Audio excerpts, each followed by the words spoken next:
नमस्कार। क्या खूबसूरत सुबह है ना? बिल्कुल सही मौका अपने आसपास की दुनिया को जरा गौर से देखने का।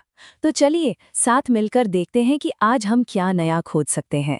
तो कहानी कुछ यूं है कि एक क्लास नेचर वॉक पर निकली है और हम भी उनके साथ साथ चलने वाले हैं। देखना दिलचस्प होगा कि उन्हें क्या क्या मिलता है। चलिए शुरू करते हैं ये सफर।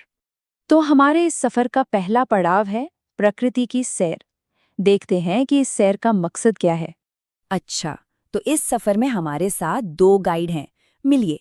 एक तरफ है डॉक्टर रघु, जो एक रिसर्च लैब के साइंटिस्ट हैं, और दूसरी तरफ हैं मनीराम जी, जो यहाँ के लोकल एक्सपर्ट हैं।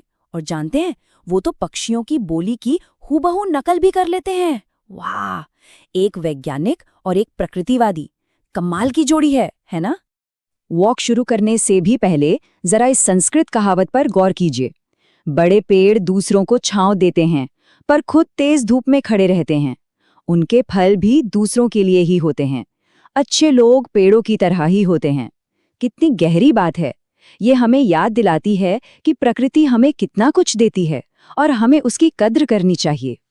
चलिए, अब आता है सबसे मजेदार हिस्सा, ऑब्जर्वेशन का, यानी कि गौर से देखने सुनने का।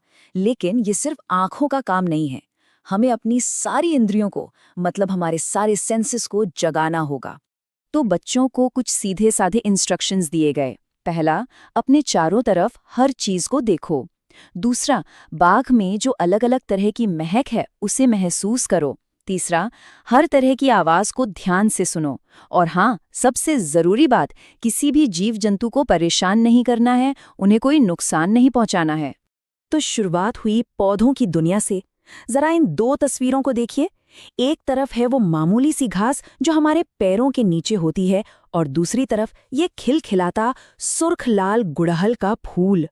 दोनों में जमीन आसमान का फर्क है ना? अगर हम इन्हें ध्यान से देखें तो क्या फर्क नजर आता है? सोचिए जरा। इनके तने के बारे में, इनकी पत्तियों के बारे में और इनके फूलों के बारे में। यहीं से तो सीखने की शुरुआत होती है, गौर करने से। अच्छा, पौधों की बात तो हो गई। जानवरों का क्या? ये चार्ट देखिए। बच्चों को बहुत सारे पक्षी दिखे, कई रंग बिरंगी तितलियां भी नजर आईं, और तो और कुछ शरारती बंदर भी अपनी छलांगे दिखा गए। बच्चों के लिए एक पल तो वाकई कमाल का था, जब उन्होंने अलग अलग पक्षियों का चहचहाना सुना। मतलब वाह! ये सोचना कितना दिलचस्प है कि हर पक्षी की अपनी एक अलग, अपनी एक खास धुन होती है। तो हमने इतनी सारी अलग अलग चीजें देख लीं। अब वक्त है इस पूरी वैरायटी को, इस पूरी विविधता को एक नाम देने का। सोचिए, सबसे ऊंचे पेड़ से लेकर जमीन पर रेंगने वाले सबसे छोटे कीड़े तक, इस पूरे वैरायटी का एक खास नाम है। कोई अंदाजा क्या हो सकता है वो नाम? इसी को कहते हैं बायोडाइवर्सिटी, यानी जैव विविधता। बहुत आसान शब्दों में कहें तो किसी भी एक जगह पर जितने भी अलग अलग तरह के पेड़ पौधे और जानवर मिलते हैं, उसे ही बायोडाइवर्सिटी कहते हैं। तो मतलब जो कुछ भी बच्चों ने उस वॉक पर देखा, वो सब बायोडाइवर्सिटी का ही हिस्सा था। तो सवाल ये उठता है कि साइंटिस्ट इतनी सारी वैरायटी को समझते कैसे हैं? वो इसे ऑर्गेनाइज करते हैं।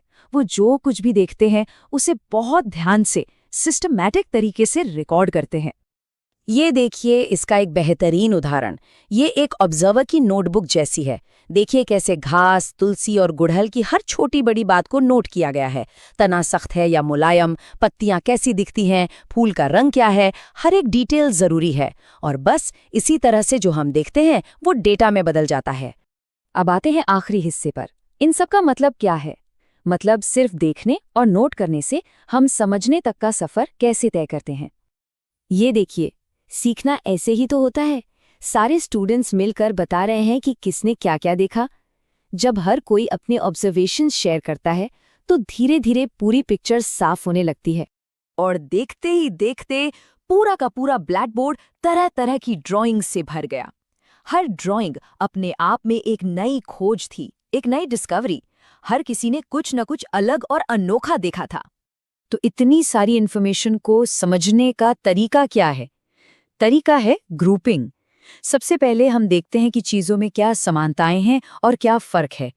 फिर एक जैसी चीजों को हम एक ग्रुप में डाल देते हैं, और आखिर में हमें ये समझ आने लगता है कि ये सारे ग्रुप्स आपस में कैसे जुड़े हुए हैं, इनके बीच क्या रिश्ते हैं। ये सिर्फ अलग अलग चीजों की एक लंबी लिस्ट नहीं है। नहीं, ये तो जीवन का एक पूरा जाल है, एक वेब ऑफ लाइफ। जैसे पेड़ जानवरों को खाना और घर देते हैं, और बदले में जानवर बीजों को फैलाकर नए पेड़ उगाने में मदद करते हैं। मतलब हर चीज एक दूसरे से जुड़ी हुई है। ये दुनिया वाकई अजूबों से भरी हुई है ना? अगली बार जब भी कोई बाहर निकले तो बस थोड़ा और ध्यान से अपने आसपास देखे। क्या पता कौन सा नया अजूबा देखने को मिल जाए।